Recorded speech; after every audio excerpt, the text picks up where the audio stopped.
So I've switched up my coffee. I used to drink Starbucks, and if I'm on a rush, I sometimes still will. A lesson I took from Gillette, Nike, insert the name of whatever brand calls me trash. I don't really care, but if I'm gonna drink coffee anyways, why not give it to somebody who doesn't berate me when I buy it? The guys at Ground Shark were posting pictures of them doing jiu-jitsu and brewing coffee, so why not? Nick and I talked a bit. He's got a great story, and here we are. The pheromones in this coffee will definitely get you laid. But unless you got brain damage, you probably don't care about what coffee I drink and why, so I'll get straight to it. It's something in my time in the married red pill that all of us harped on. You'll get tons of guys talking about how the dating market is skewed, how much they are hard done by, how their parents set them up for failure with participation trophies and bubble-wrapped helicopter parenting. Tinder overlooks them because Chad's getting all the chicks. Their wife's a bitch, their kids are disrespectful, global warming isn't real but is going to destroy the planet in 12 years. These come on every guy's first introduction to the red pill. And every time we have the same response. Okay then, so what are you going to do about it? At the end of the day, what separates us as men from those that quit, from those that wallow, from those that cope, from those that shift blame onto anyone and everyone. And you know what? They aren't wrong either. Most people are trash. Most women are trash. Most men are trash. But guys generally don't sleep with men, so we don't really care about them. No, what separates us as men from the rest is that we don't cry because the rules don't favor us. We just get to work and learn to win within them. Atlas asked Zeus, not for a lighter load, but broader shoulders. Are we hardwired for it? Maybe. Do we need a mission? Sure beats masturbating in your living room. Is it because hedonism doesn't solve the problem? Definitely. I wish I could give a solid, articulate answer on this. All I know is that life is more fun when you're moving forward, jumping past people, and getting things done that others can't. So if you guys notice, I'm doing it a bit different today. This is called Bulletproof Coffee. Take a tablespoon of butter, add it with a cup of coffee, and emulsify it in the blender. If you haven't tried it yet, this is probably one of the greatest things ever. So from what I understand, once you emulsify it, the fat surrounds the caffeine, and so it kind of gives it more of a slow release. If you're one of those guys that get coffee jitters, this is probably the way you're going to want to have coffee from now on. As far as taste, it's going to be the exact same taste as if you have milk in your coffee, but without that sweet lactoseness to it, which is really good if you're the kind of person who doesn't like drinking a lot of milk and it makes you feel queasy. Plus, I really like the little foam you'll get on top from it. You pretty much don't even have to sweeten it at this point, even if you have sweet coffee. It's a real treat. Trust me, try it. You won't go back. Now, where was I? Oh yeah. Guys who get it. I can't really teach it. Anybody who's done any mentoring will tell you that it's triage. You can't give a guy that hunger. You can only sift through the guys until you find one that hasn't given up. And you can give up for perfectly rational reasons. Or you can keep going in spite of them. Us men will be better off than when we started, and that works for us. The fact that so many guys get out of our way only makes our job easier. And it's not big monumental things either. That's the point. You're not going to be able to save the West from decline. You won't stave off globalism. You're not going to pull a bus of starving Ethiopian children out of the river.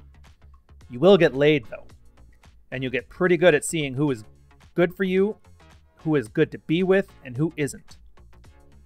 You will start taking calculated risks, making harder choices, getting to do the resolve to do the things in your own best interest first, and then helping those around you who bring more value to your life than they take away.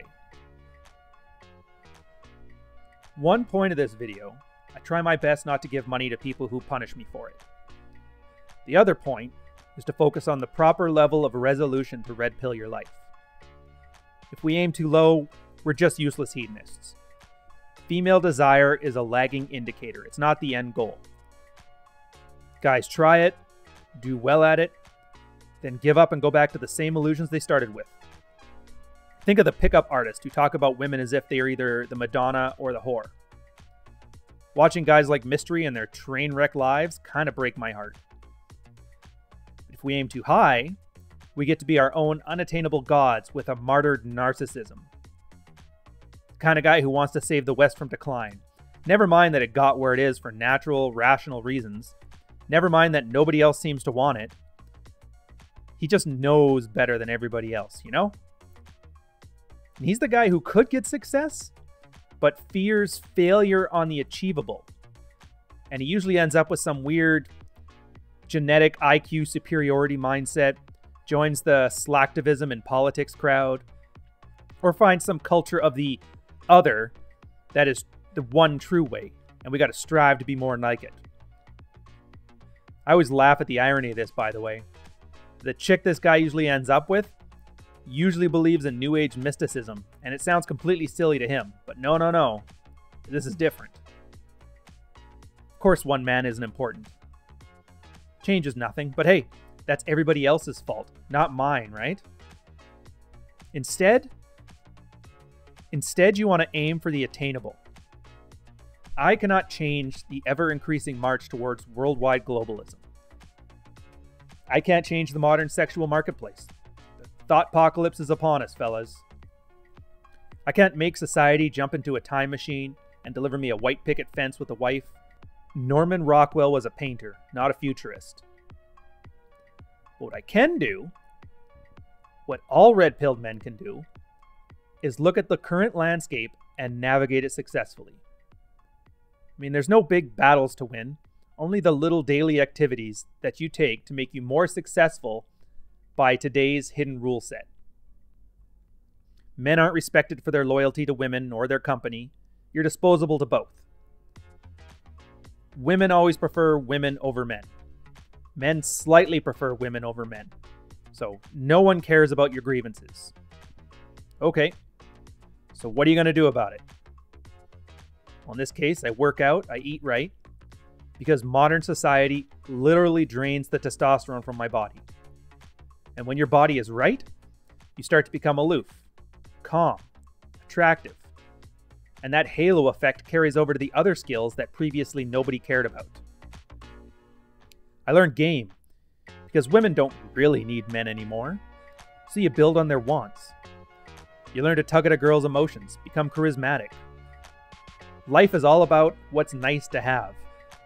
And since life doesn't need to have much, you need to have it want to want you. And most importantly, I learned resolve. At the end of the day, life will take from me what it can. It's my job to make sure that I ask for the highest price possible. You also learn camaraderie.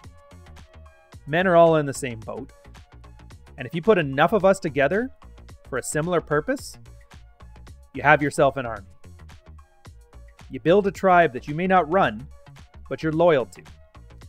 And they'll build on that same tribe with you. And as a whole, you're all going to grow together and prosper. Finally, you're going to learn to create. The people who sell you things that you want or need in life have a weird habit of berating you while they do it. And that's fine. I'll just go ahead and create my own. So to me, it's not just a coffee. It's an example of what men can do if they want to succeed.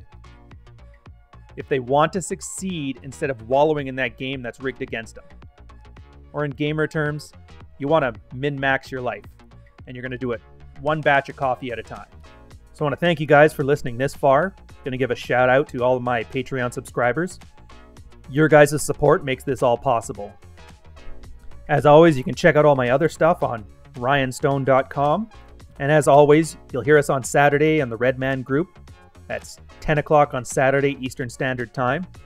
As well as the Red Man recap, where Carl from Black Label Logics and I have an in-depth discussion over a couple drinks. And finally, sign up to my email list where I send emails out 5 days a week on a lot of the Red Pill lessons that I've learned, swapping notes with the rest of you guys.